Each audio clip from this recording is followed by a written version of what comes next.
I don't know if you knew this, but there's a fish that can speak in Morse code, helps invent the first magic wand, and is very popular as a ghost in Japan. This is Medjed, the King of Hearts. Let's get into it.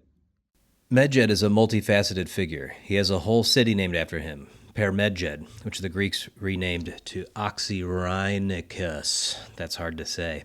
This fish was a deity worshipped in ancient times. After the original Red Wedding, when Osiris is lured into a trap, dismembered by his jealous brother Set on his wedding night, the bride-to-be, the goddess Isis, must search every node of Egypt to find her dead husband's body so she can reanimate him. She is successful in doing so, with one exception. She can't find his peen. Why? Because Set threw it in the river and it was eaten by Medjed. This is a real fish, a species of elephant-snouted fish found in the Nile.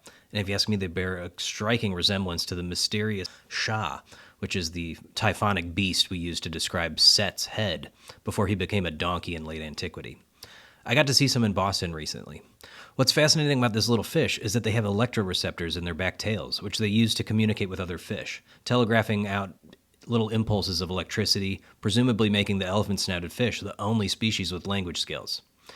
So Isis has to consummate her marriage with her Frankenstein husband, and she does so by building the first magic wand, thanks to this sharp-nosed walkie-talkie fish, leading to the birth of Horus the Child, or Harpocrates.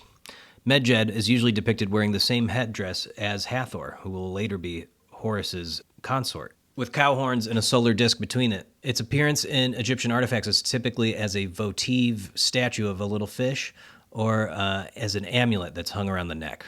This happens from the Old to Late Kingdoms. However, from the 21st dynasty until the Roman conquest, the same name, Medjed, is applied to a minor deity found in the Amduat. That's the Egyptian afterworld that all souls must navigate after death. To our modern eye, he looks kind of like a Pac-Man ghost, or a cheap Halloween costume, with human legs sticking out from under his white floor-length garment.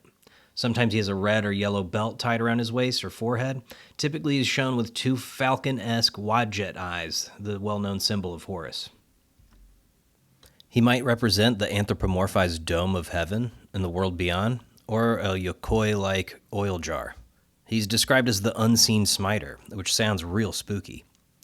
Medjed's dual identity reflects the Egyptian penchant for syncretism, as a living, sacred fish of the Nile and as an enigmatic spirit of the underworld.